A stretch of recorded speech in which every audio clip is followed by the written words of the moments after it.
This is the Mel Wright Real Estate Agent podcast show, and it's episode 51. And we've got a special guest, Jayson Bates, and we're going to be talking about the relationship between real estate agents and mortgage loan officers and how they can effectively work together. So thanks, Jayson, for joining us. Thanks for having me on here, Jonathan. Really appreciate you allowing me to be a guest on your podcast. Appreciate that. And hopefully, Jayson, in the coming weeks, will be joining us. My normal co-host, Bill, has got some urgent business that's going to take a lot of his time up in the next couple of months. But he will be periodically joining us because he's not leaving the show. So hopefully Jayson will decide to help me out a bit in the coming months. Depends on how nice I am to him. I'm gonna be terribly nice. Yeah. If you're nice, then we'll continue. If you're not nice, then I won't play. I'll cut out. Jayson, can you outline, because you've been a mortgage loan officer for a number of years and highly successful, and you must have had a few kind of partnerships with agents. Can you give an outline based on your experience, give some tips and insights about what worked and what doesn't work? Yeah. So it really depends on the agent. There's personalities. People do business with people they like, number one. I mean, I typically don't go after agents that maybe don't fit my personality type. And so there are quick ways that I identify that, if I start off a conversation with a realtor and the first thing they do the handshake, the hand palms up kind of handshake, asking for money, that's probably a realtor that I probably wouldn't deal with. But after the relationship is established, of course, I have no problem helping in financially or helping drive business, because I am a true believer that the more I can help that realtor's business, then in return, that should help my business. And that's really what I go after first and foremost. When I speak to a new agent, how can I help your business? And I think there's a big disconnect that happens between realtor and the loan officer. And that is that the loan officer is just kind of riding the coattails of the success of the realtor and not offering anything to help that realtor's business. And I think that gets to be kind of a touchy little area when loan officers are speaking with realtors or realtors speaking with loan officers. Yeah, and I really don't, what I've read and studied, especially in a seller's market, which thankfully not all areas, but quite a few areas have become over the past 2 years a seller market. Having somebody pre-qualified and having a loan officer as part of the team can really make the difference between that person being able to buy that house or missing out, really, doesn't it, Jayson? Yeah, absolutely. I mean, it's not enough anymore to say as a loan officer, hey, I'll get the loan closed and I'll get it closed on time. That's not enough anymore, in my opinion. Right now, with what's happened in 2000 from the economic crash and loan officers having to be licensed and things like that, most of the loan officers that are out there, most of the ones that aren't attached to a big bank, and even some of the ones that are attached to a big bank, are very professional. They've kind of lived through the downturn and have, come out not unscathed, so to speak, but come out better, right? And so there's fewer of us out there. And the ones that are left are a lot more understanding of the process of a real estate transaction and what needs to go into it, what the expectations are, not only from the real estate side, but also from their side. So, it's not so much anymore to just say, hey, I'll get your loan closed on time, Mr. Realtor or Mrs. Realtor. There's got to be more to it than just that.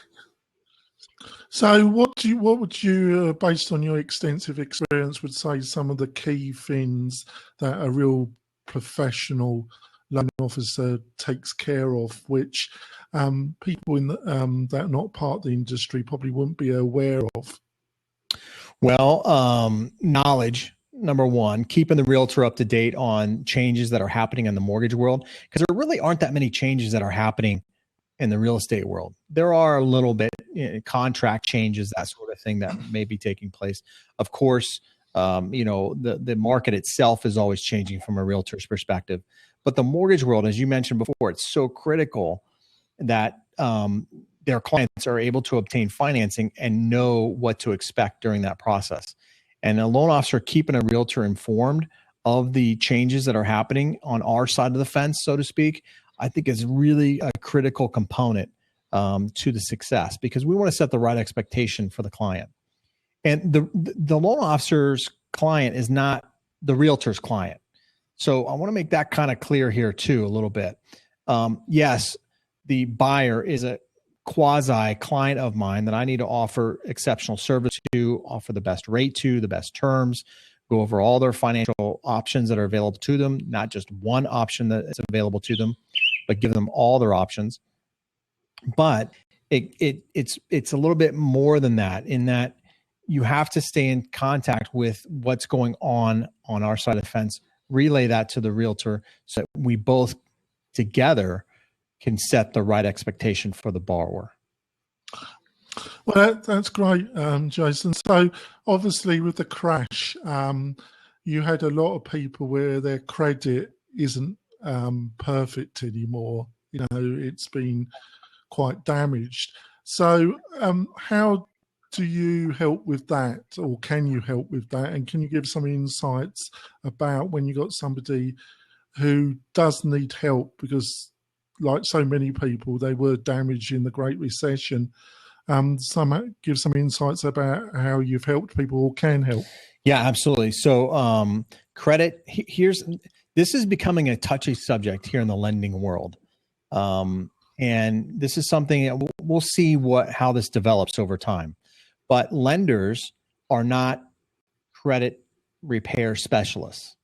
And you get into a dangerous point as a lender to suggest certain things to be paid off or certain things to do on one's credit to improve the credit score so you can qualify. Because if you do these things and the borrower still cannot qualify, then you can be somewhat held accountable for those actions. So in other words, if a buyer pays a bunch of credit cards down and takes some of their life savings to pay those credit cards down to improve the credit score, and then they still don't get approved, that buyer can have some recourse coming after you as a licensed professional to say, hey, you told me if I did this, I would get that. And so that's a dangerous, slippery slope that a lot of loan officers right now are leveraging to attract additional realtors. And I'm not saying there's anything necessarily wrong with that. We want to ensure the integrity of the credit report. And in doing so, there are certain things that are on credit reports that are inaccurate. And we want to make sure that those things are accurate. But we don't want to go so far as to say, hey, do this, do that, do this, and you'll get that, or you'll become a homeowner. So there is a fine line there as a licensed loan officer. A lot of lenders right now, companies, are saying, hey, if we see a credit change in a credit score, we want a good letter of explanation from the borrower as to why there was an additional credit rescore done for this borrower. What was different? What were the circumstances before and after? And how did we arrive at this number, at this credit score? Now, I will say too, this is all about keeping up with not the Kardashians, by the way, but keeping up with the mortgages, right? Is that here we're having trended credit coming out June 25th. Oh, can you explain that? So trended credit is Fannie Mae is the only one recognizing this at this. Well, not yet, but on the 25th of this month, June, they'll recognize that when a borrower pays down a credit card monthly, rather than just making the minimum monthly payments, there's going to be a boost to that person's credit score. Suppose we don't know by how much, but the thought process there is that somebody who pays their credit cards off every single month is a less of a credit risk than somebody who has maxed out credit cards just making the minimum payments. I'm amazed that wasn't the case already, really, Jayson. Right. So this information is critical to relay to the realtors, right? And then having the realtors on the side with the loan officer as a team, a unified front, it's kind of like raising a child a little bit, right? You have the realtor. You can't have the realtor bad mouthing the loan officer, and you can't have the loan officer bad mouthing the realtor, and you can't have the title company bad mouthing either one of them either. It's really when you're in a home purchase situation and you have a home buyer, they're already nervous as it is. Having a unified front and having that open communication, especially with TRID and some of the changes that happened in November, is super critical to having a successful closing, therefore getting additional referrals. Yeah, another area which obviously will affect the individual's ability to get the loan to buy the house, which they hope to, is that I'm only imagining this, and I might be wrong here, but you have these rates that seem very low and very attractive, but they're with people that got a very, very kind of perfect credit score. What is the kind of rates for somebody that hasn't got terrible credit but did suffer through the Great Recession and hasn't got a perfect? What are the kind of realistic rates being offered for? It must be a very substantial group of people, Jayson. Is that correct? Yeah, no, I mean, there is a lot of people, a vast majority of people who are in that middle meat and potatoes of the credit score algorithm, if you will. And the rates, I don't quote rates because they change daily, right? Change hourly, but you would be absolutely surprised as to how good currently those rates are. So they're not far off from somebody who could get. Now, let me back up here for a moment because it does depend on the type of financing that you get. FHA isn't as rate sensitive when it comes to credit scores. They are, okay, but they're not as rate sensitive or rate impactful, I guess is the right word for it, as say conforming. Conforming, the lower the interest rate or the lower the credit score, you're going to get a higher interest rate. You're not going to get the best interest rate. You're not going to be, maybe a half point higher, maybe, 3/8 higher than what you could get if you had a excellent credit score. Now, vice versa, on the same token, on conventional, where you have private mortgage insurance, the private mortgage insurance are also heavily credit score driven. So that can be very impactful when it comes to your monthly payment, therefore lowering maybe the affordability of that particular home to that buyer. So having a great credit score on the conforming side, conventional side, Fannie Mae, Freddie Mac, is super important. It's a lot more important than, say, on the VA or the FHA side of things. Right. Well, what about the actual deposit? If you can put, I don't know what the average deposit is at the present moment. Maybe you can tell us. But if you can put, like, let's say, I'm just taking this out of, let's say 25, 30% deposit, which is quite a substantial and probably out the reach of a lot of people. But if you can put that down, does that make a big difference to the loan rates and your attractiveness to the lenders? It used to be money talks, right? So the more money you put down, the better the terms, maybe the less documentation you may need, that sort of thing. That's not so true today. Now, it is true that if you put 20% down, conventional financing, you don't have the mortgage insurance costs. On the VA or FHA, 20% down doesn't really change anything to things. It does make the mortgage insurance a little bit lower, but nothing really to sneeze at. You're still going to have mortgage insurance on an FHA. The down payment, you can have a 620 credit score and put 5% down on a conventional loan. So you don't need a high credit score to put, 5% down, which isn't that much, quite honestly. It's certainly not that much above what FHA requires, which is 3.5%. It's only a 1.5% higher than FHA requires, which is 3.5% down. And on the conventional side, I will say that if you have a 680 credit score or higher, you can put as little as 3% down. Wow. I'm not going to go into this in great detail because I don't want to bore the listeners, because obviously you can tell by my accent, I'm not originally American. I am an American-British joint citizen and I own property in Britain. I actually rent in America at the present moment, but hopefully next year I'll be looking maybe to buy a property. But I own 3 properties in England. And in England, it's a very different mortgage landscape. I just thought quickly. Basically, the majority of mortgages aren't fixed; they're variable.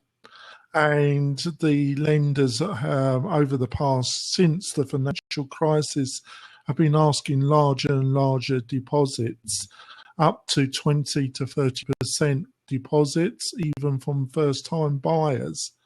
Also, they, which I'm going to ask you, I think, I'm not sure about this, but I think in America, it might be illegal, but in Britain, they won't lend to people over 40, especially if they get into 45. Anything after 45, they very reluctant to lend to people, and they actually ask for quite higher interest rates for people over that threshold. So I just thought I'd give you that background, Jayson. So the age thing, is that similar to what in America? You can't discriminate based on age here in the United States. So, I've done 30-year mortgages for, individuals in their 80s. Wow. Yeah, you can't discriminate based on age, sexual preference, religion, that sort of thing. Fair Lending Act here in the United States prevents us from doing that, and banks. Well, and you can't discriminate based on where a particular buyer wants to purchase a home either. It's called redlining. So every home should be available to every U.S. citizen. Well, I think that's the way it should be, really. So that was fantastic, Jayson. So we're going to go for our first break, and we're going to come back and delve in the world of mortgages and Jayson's experience. See you in a second, folks. We're coming back. Got a great guest, Jayson Bates. He's got a lot of experience in the mortgage industry, and I don't know if that's a good thing or a bad thing, Jonathan. I think it's a good thing, actually. You strike me as a very ethical individual. Yeah. So, what's it like for the first-time buyer now? You're based in Arizona, aren't you? The Phoenix, isn't that correct? Right. So, what's it like for the first-time buyer in Arizona, and especially in Phoenix, which I am correct in saying is the largest metropolitan area in Arizona? Yes, it is. It absolutely is. It's kind of a mixed bag. If you're a first-time home buyer, supply is a little low right now. First-time home buyers often get into multiple offer situations here in Phoenix, which can be frustrating. That can be very frustrating for a buyer. There is a trend of buyers, millennials. A lot of millennials want to purchase a home. We have student loan debts that really hold people back. We have properties that may not be as updated per what people see on TV. That's kind of killed some things, quite honestly. We had some investors, a lot of investors come through the Phoenix metropolitan area back when the crash happened, because you could pick up a property so cheap. They rehab the property, and then they charge, or ask a pretty substantial price for the home. Those investors have since left, but they took a lot of the inventory that a lot of first-time home buyers could afford. And so the affordability factor here in Phoenix, although for the West Coast, it's very affordable here in Phoenix, but it has put some stress on the first-time home buyer as to what they can qualify for. And it's almost made it to where first-time home buyers almost, not quite, but almost have to settle for some certain things. And that's never a good feeling when you're looking to purchase a home. When you have to settle for maybe a smaller backyard than what you wanted to get, or maybe you had to settle for a townhome versus a single family home, that can leave a bad taste in buyers' mouths, if you will, or their minds, when purchasing a home. And don't get me wrong, it takes a great realtor, not just an average realtor, but a great realtor to find that home that's special to you. And I've said this in my podcast: don't settle. When it comes to real estate, don't settle. Get what you want. You may have to have patience in order to get there. But if you get a good team of, a loan officer, realtor, working for you, not against you, but working for you. Super important that I mention that. Then you're going to have success. You're going to find the property that you want. And if you're in a situation where you're in a rental and you have to be out at a certain time, start that process maybe 6 months prior. Don't wait till the last 30 days and start looking for a home and a mortgage. That's great advice, because I would imagine that really scatters a lot of people, and that's why they have to rush into something which later on they slightly regret, don't they? Yes. And then they end up, I've had people who have done that and then 6 months later tried to sell the property. Wow, that's going to be a very expensive situation, isn't it? I've had some friends who have purchased a home and they're so excited about purchasing a home that they don't, take the drive from the home to work during rush hour. Then they get into the home and they have to drive to work. And 6 months later, like, oh my God, I made a mistake. Rush hour is just a nightmare. Right. And then they want to sell the house because the commute is just too much for them to bear. Remember, when you're looking at a house, you're generally going out on a Saturday or Sunday or maybe in the evening or something like that, off peak hours of commute or whatever. And you don't really get a sense of what it takes to get home or get to work, for that matter. Like, that's why I talk about settling. Try not to do that.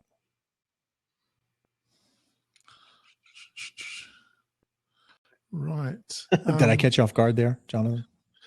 No, you didn't actually. So, what about the new housing market in Phoenix and in your area? Is that taking up some of the slack for first-time buyers, or is it recovered a bit, but it's still a little bit dormant? No, actually, home builders are really seeing a surge right now because of the lack of inventory. I really think there's been an attitude shift here in the United States. Phoenix is probably just a small microcosm of this, but the United States, I think we've gone through a little bit of a shift as far as the attitude toward real estate, more buy and hold. It's not buy and I'll sell in 4 years, or, and make some money and buy a bigger and better McMansion type home.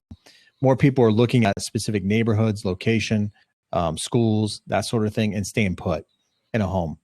And so home builders here in Phoenix is a kind of a spread out city. It's not a congested city. It's a spread out city because land here, traditionally here in Arizona, has been cheap to get. So builders would build on the outskirts of Phoenix, buy the land fairly cheap. It's kind of one of those attitudes of build it and they will come kind of thing.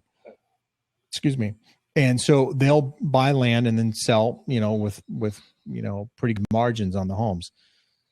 Phoenix has recently, about, I think it was 6 or 7 years ago, passed a law where builders cannot do that so much. They're given incentives for infilling, if you will, where there are empty lots.